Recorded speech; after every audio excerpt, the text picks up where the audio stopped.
ताजे बरतानिया, जिसे कि लैंड ऑफ अपॉर्चुनिटीज़ कहा जाता है, और ताजे बरतानिया जहाँ पे के लोग इसलिए भी आना ज़्यादा पसंद करते थे कि यहाँ पे रंग, नस्ल और मज़हब की तफरीक के बगैर सबके साथ ह्यूमैनिटी की बुनियाद पर एक जैसा सलूक किया जाता है। और ताजे बरतानिया जहाँ पर के सालों से लोग इसलिए भी आना बहुत ज़्यादा पसंद करते थे कि यहाँ पे पैसा कमाने के बहुत ज़्यादा चांसेस हैं, नौकरियाँ भी बहुत ज़्यादा मिलती हैं और मेहनत के हिसाब से पैसा भी ढेरों ढेर कमाया जा सकता है।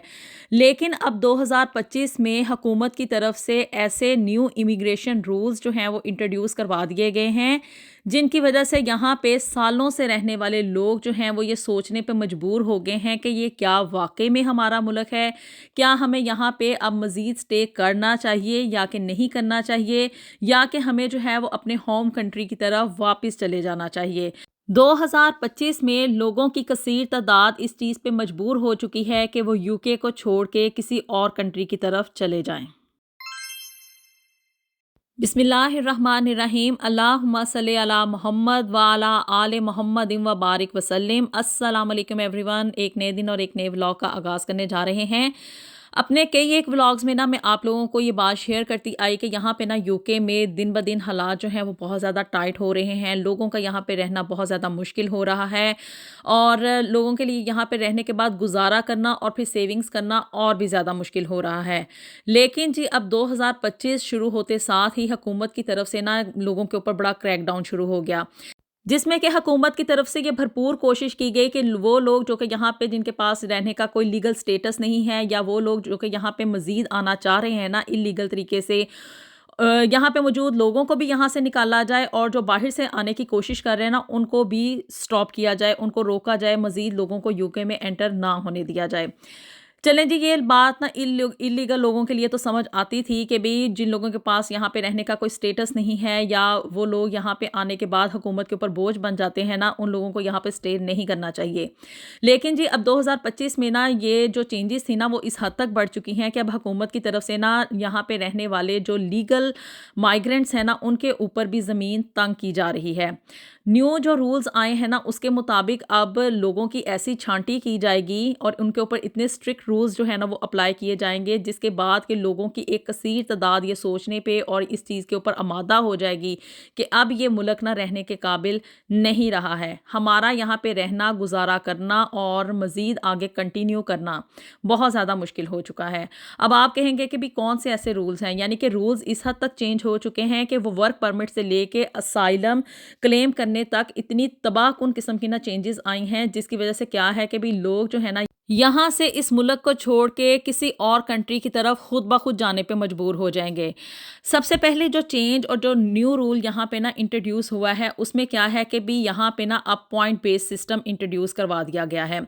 आप कहेंगे कि भी पॉइंट बेस्ड सिस्टम तो अच्छी बात है, मतलब इसकी वजह से क्या है कि लोगों के लिए पहले भी वीज़े इसकी वजह से बहुत आसान हो गए थे, और अब भी जो है ना उनको वीज़े ईजिली मिल जाएंगे। लेकिन इस दफ़ा जो पॉइंट बेस्ड सिस्टम इंट्रोड्यूस करवाया गया है ना ये उन लोगों के लिए है जो कि पढ़े लिखे होंगे, जो कि स्किल्ड होंगे, जो कि इंग्लिश लैंग्वेज को जानते होंगे, और जिनके लिए ना यहाँ की इस सोसाइटी में आके रहना जो है ना वो इजी हो जाएगा। जो बंदे इन क्राइटेरियाज के ऊपर पूरे नहीं उतरेंगे उनको ना उनके ना तो पॉइंट्स पूरे होंगे, और जब पॉइंट्स नहीं पूरे होंगे तो वो ऑफ कोर्स उनको यहाँ पे रहने का मज़ीद जो स्टेटस उसको एक्सटेंड नहीं किया जाएगा, यानी कि उनको मज़ीद वीज़े नहीं दिए जाएंगे। अब जी यहाँ पे ना यूके में लोगों की एक कसीर तादाद ना एशियन कंट्री से ऐसी भी आती थी जिन्हें कि ना इंग्लिश बोलनी आती थी, ना उन्हें इंग्लिश लिखनी आती थी, और ना ही उनकी कोई एजुकेशनल बैकग्राउंड होता था, ना उनके अंदर कोई मतलब कोई प्रोफेशनल एक्टिविटी यानी कि उनके अंदर कोई स्किल भी नहीं होती थी। और ये कि भी आके ना बस वो लोग यहाँ पे गवर्नमेंट के ऊपर बोझ बनना शुरू हो जाते थे। जैसे ही उनके पास ब्रिटिश पासपोर्ट आता था उसके बाद वो यहाँ की गवर्नमेंट से ना क्लेम्स और बेनिफिट्स जो थे ना उनको लेना शुरू कर देते थे, और बस फारिग बैठ के ना यहाँ पे कह लें कि भी अपनी ज़िंदगी बड़े ही एक हैंडसम तरीके से गुजारते थे। अब जी ये जो पॉइंट बेस्ड सिस्टम इंट्रोड्यूस करवाया गया है ना इसके जो मेन पॉइंट्स हैं ना, यानी कि जिनके ऊपर आपको पॉइंट्स मिलेंगे और आपका वीज़ा जो है वो मज़ीद एक्सटेंड होगा, उसमें जो मेन पॉइंट्स हैं ना वो ये हैं कि भी बंदे के अंदर कोई स्किल है, यानी कि वो कोई काम करना जानता है, उसकी सैलरी कितनी होगी, यानी कि इन्होंने मिनिमम एक सैलरी का एक थ्रेशोल्ड बना दिया है, जिसके पास वो मिनिमम सैलरी होगी ना उसी को वो वीज़ा दिया जाएगा। इससे कम यानी इनकम जिसकी होगी यहाँ पे उसको मज़ीद वीज़ा और यहाँ पे रहने के लिए, स्टे करने के लिए इजाज़त हरगिज़ नहीं दी जाएगी। इसी तरह से लैंग्वेज यानी कि उसको इंग्लिश लैंग्वेज आनी चाहिए। ये नहीं कि भी पाकिस्तान इंडिया से आ गए हैं, बहुत सारे लोगों को मैंने ऐसा देखा था कि उनको इंग्लिश बोलनी नहीं आती थी। वो यहाँ पे ना इंग्लिश की बेसिक जो क्लासेस होती थी ना, मतलब दिस एंड दैट और व्हाट और इस तरह की जो बेसिक चीज़ें जो कि हमारे बच्चों को स्कूलों में पढ़ाई जाती हैं ना, वो उनको पढ़ानी सिखाई जाती थी। बड़ी ही शर्म आती होती थी इस तरह से देख के भी कि भी इन लोगों को इंग्लिश नहीं आ रही और ये जो गोरे हैं ना उनको इंग्लिश सिखा रहे हैं। अब उन्होंने जो है ना इस चीज़ को मज़ीद टाइट कर दिया है, यानी कि जिसको इंग्लिश लैंग्वेज नहीं आएगी उसको मज़ीद वीज़ा नहीं दिया जाएगा। इसी तरह से प्रोफिशेंसी यानी कि आपके अंदर कोई प्रोफेशनल काम करने की एबिलिटी है या कि नहीं है। वो बंदा जो कि यहाँ पे आके काम करेगा, एक मतलब हैंडसम किस्म की सैलरी उसकी होगी और उसको इंग्लिश लैंग्वेज आती होगी ना, यानी कि उसका एक एजुकेशनल बैकग्राउंड होगा, यानी कि ना पढ़े लिखे और कम पढ़े लिखे लोगों के लिए अब इस कंट्री में रहना, यहाँ पे स्टे करना इम्पॉसिबल हो गया है इस पॉइंट बेस्ड सिस्टम की वजह से। क्योंकि जब उनके पॉइंट्स ही नहीं पूरे होंगे तो उनको मज़ीद वीज़ा नहीं दिया जाएगा, और जब उनके पास यहाँ पे रहने का लीगल स्टेटस नहीं होगा तो ऑफ कोर्स उनको ये कंट्री लीव करना पड़ेगा। फिर जी फैमिली रीयूनियन स्पॉन्सरशिप, ये एक बहुत बड़ा वीज़ा होता था कि यानी कि वो लोग जिनके पास ब्रिटिश पासपोर्ट है या इंडेफिनेट स्टे है यहाँ पे रहने का, वो मतलब दूसरे कंट्रीज से अपने किसी रिश्तेदार को, अपने किसी प्यारे को वहाँ से बुला लेते थे यहाँ पे, और इस तरह से उनके पास भी ना यहाँ पे रहने का एक लीगल स्टेटस आ जाता था। अब इसके अंदर भी ना बहुत ज़्यादा स्ट्रिक्ट रूल्स जो हैं वो इंट्रोड्यूस करवा दिए गए हैं। अब उसमें ना यानी कि अगर किसी भी बंदे ने जो कि यहाँ का ब्रिटिश है और उसने किसी दूसरे इंसान को, अपने किसी फैमिली मेंबर को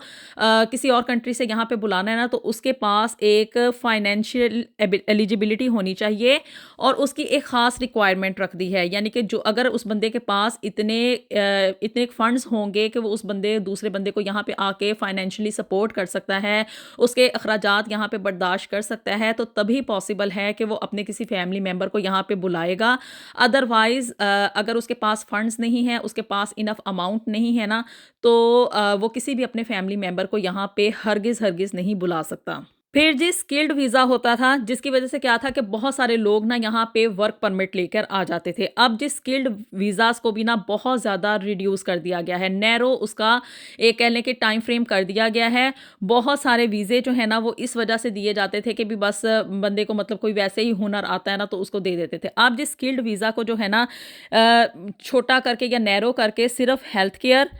टेक्नोलॉजी और इंजीनियरिंग की हद तक महदूद कर दिया गया है। इसके अलावा अब इन 3 फ़ील्ड्स के अलावा किसी भी और फ़ील्ड में जो है ना लोगों को ये जो स्किल्ड वीज़ा है ना वो नहीं दिया जाएगा। यानी कि एक तरह से जो वर्क परमिट निकाला जाता था ना, अब उसको नैरो किया जा रहा है, जिसकी वजह से क्या था कि लोग इसका बहुत ज़्यादा मिसयूज़ करते थे और यहाँ पे बस वैसे ही आके ना स्किप कर जाते थे। तो अब इन चीज़ों को ना रिड्यूस कर दिया गया है, यानी कि वो लोग जो कि कोई प्रोफेशनल एबिलिटी रखते होंगे, जैसे कि हेल्थ केयर का वीज़ा, उसमें वर्क परमिट निकलता था जिसकी वजह से बहुत सारे स्कैम भी होते थे, लेकिन अब उसको नैरो कर दिया गया और उसका क्राइटेरिया भी बहुत ज़्यादा ना स्ट्रिक्ट कर दिया गया है। और कोई उसको टेक्नोलॉजी आती होगी, मतलब कि भाई आईटी वगैरह का कोई माहिर है, और इसी तरह से इंजीनियरिंग में उसकी अगर कोई ख़ास स्किल्स है ना तो तभी उसको वीज़ा दिया जाएगा। अदरवाइज़ अब और लोगों के लिए वीज़ा जो है ना वो लेना अब आप कह लें कि भी जुए शीर लाने के मुतरादिफ ही हो गया है।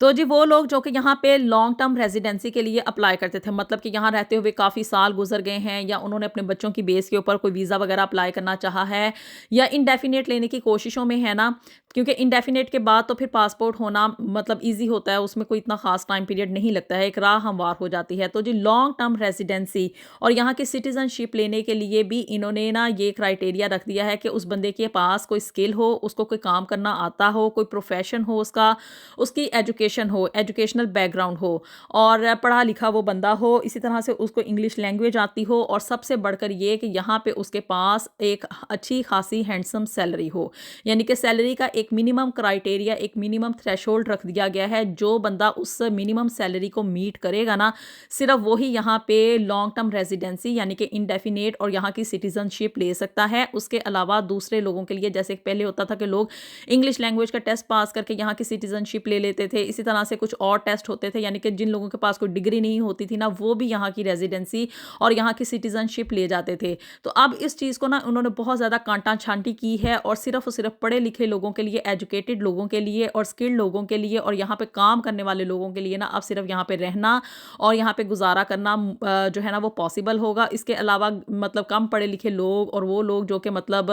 कह लें कि मिनिमम क्राइटेरिया को मीट नहीं करेंगे ना, वो खुद ब खुद इस बात पे मजबूर हो जाएँगे कि वो इस कंट्री को छोड़ के कहीं और चले जाएँ। फिर जी ये है कि रियल लाइफ में, यानी कि यहाँ की ग्राउंड रियलिटी में इन सारे रूल्स का, इन सारी स्ट्रिक्टनेस का जो है ना लोगों के ऊपर क्या असर आएगा। इमिग्रेंट्स जो कि यहाँ पे आते हैं और फिर यहाँ पे सेटल डाउन होना चाहते हैं ना, वो कैसे यहाँ पे अब इन सारे रूल्स के अंदर रहते हुए ना उनके लिए ये पॉसिबल होगा कि वो यहाँ पे गुजारा करेंगे। तो रूल्स तो काफ़ी स्ट्रिक्ट हैं और ये है कि भी हर बंदे को अब यहाँ पे रहते हुए ना काम करना पड़ेगा। वो जो एक बात होती थी ना कि लोग यहाँ की कह लें कि भी इंडेफिनेट लेके बस यहाँ पे फारिग बैठ के हुकूमत के सर पे ना मज़े उड़ाने शुरू कर देते थे ना, अब वो कोई सिनेरियो, कोई सीन नहीं रहा है, क्योंकि अब इन्होंने वो जो पॉलिसी इंट्रोड्यूस करवाई थी ना कि ब्रिटेन्स बैक टू वर्क, अब यहाँ पे माइग्रेंट्स को भी काम करना पड़ेगा और ब्रिटेन्स को भी काम करना पड़ेगा। यानी कि ये फिर से अपनी उसी पॉलिसी के ऊपर आ गए हैं कि यहाँ पे रहते हुए हर बंदे को, हर कह लें कि भी बूढ़े को, जवान को, मजदूर को या सेहतमंद को जो है ना वो काम करना पड़ेगा। अब जी सवाल ये पैदा होता है कि ये जो न्यू इमिग्रेशन के रूल्स आए हैं, जिसमें कि ये पॉइंट बेस्ड सिस्टम है, फैमिली रीयूनियन की रिस्ट्रिक्शंस हैं, उसकी स्पॉन्सरशिप है, स्किल्ड वीज़ाज़ हैं और इस तरह से बाकी मतलब असाइलम के जो क्लेम करते हैं ना लोग, उनके ऊपर भी काफ़ी सख्तियाँ की गई हैं। क्या इस तरह के सिनेरियो में लोग यहाँ पे रहना पसंद करेंगे, यहाँ पे मज़ीद आना चाहेंगे, या वो लोग जो कि यहाँ पे ऑलरेडी मौजूद हैं वो अपने वीज़े एक्सटेंड करवाना चाहेंगे या कि नहीं? तो उसका जो है ना मेन